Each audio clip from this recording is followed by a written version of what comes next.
much to Nick. Thanks very much to the BNP for this wonderful evening. And I have to thank this country. This country has given me freedom, has given me a family. It's here that I married. And 5 of my children were born in this country. So I will owe this country a lot, because in the time of need, in the time of difficulty, and we were in a big time of difficulty, this country, but this country is not an imaginative thing, the people of this country showed to be fair, to have a sense of justice, to have a tendency to judge people on the basis of what they were doing and what they were saying. And in this instance, I really think that the experience I got from England, from this country, is enormous. And it is true. The fact that few brains met in 1981, we're talking about nearly 30 years ago. And we were, I wouldn't call them young Turks as we said before, because we were fighting against the actual Turk in Europe, but young lions. People who really wanted to change things, to revolutionize, but in a good way. And this thing has, throughout the years, created a wave of political events, and we are not at the end of it. We are probably at a middle level, maybe at the beginning. All that wave of accusation disappeared in a few years. What actually appeared that there was a section of the state that had made a fabricated evidence to try to involve a group of us in that terrible massacre.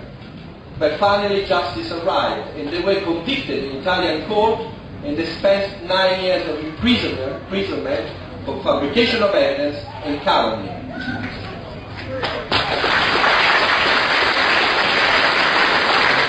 But again, in Italy things are quite funny, so you are innocent, but you have to stay out. So they managed to convict us for political offense, political conspiracy, they call it. And they managed to keep me and others out of Italy for nearly 20 years. But already in the last few years, from 1997, 29th of September 1997, from London, from other towns of Europe, in a lot of towns in Italy, we made a solemn promise, and that day we formed a movement which was called, and I had to be called that way, Forza Nuova, the new force. Because in a way it is true what was said before by Nick. We take a lot of ideology from the past, but from the real past. I heard today talking about the Greek and Roman tradition. Yes, very, very important. In Europe we have so solid traditions that still can forge a beautiful future, that we could attach to those traditions and be totally modern. Our language was modern, we were all young, and we were still young, and we were creating something completely new to the Italian establishment. The Italian establishment was showing to be corrupt, as usual, and there was need of a change. And in these years, what has happened, that a lot of our ideas have become mainstream ideas. And this is an important point that I really want to stress, because a lot of people said here, but when is the day going to come? When the train is going to pass? When is going to be the day of national reawakening? Well, that day we do not know. We do not know that day, but we can work towards that day. The one bright day will come. And we have to be ready. We have to be ready in structure. We have to be present all over the country. We have to be present in any small village. We have to be known by people. I heard before, people know us, appreciate us, and they know that we are the opposition. If the BNP establishes, as it is establishing, in any small village of this country, when that day will come, there will be a natural following of all the people of this country towards the British National Party. And this is the way we worked throughout these years. Okay, national elections are very, very important because they can focus people on your presence. And it's a fact, at least in Italy. Here probably you're not as lucky as we are, but at least in Italy, in the 4 weeks before the elections, the leaders, in the case of Forza Nuova it was me, appear on television all the time. And they can say whatever they want. And they have prime time television, they don't put you at 4 o'clock in the morning. They have to listen to you at 9 o'clock in the evening. And you are there with other main politicians, and you can kill them if you want from obviously dialectical point of view. And this is a very important moment. And you cannot think how many people the day after, the days after, the months after stop in the street and say, you were right, you are right, your ideas are winning. Now, in Italy something funny is happening.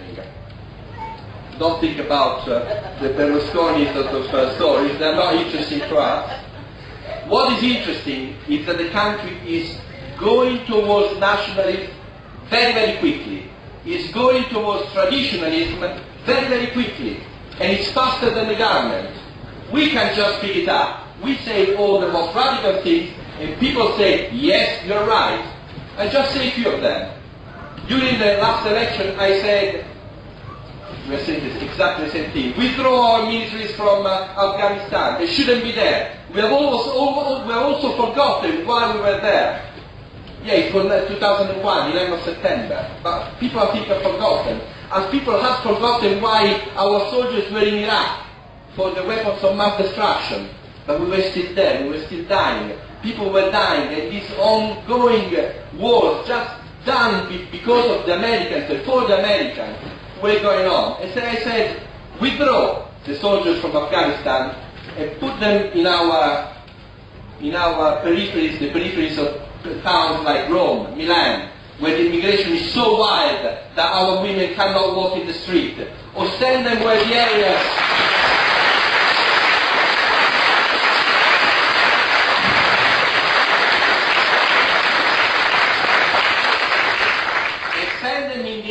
where the mafia is still militarily strong. This is a fact. This is a shame for Italy.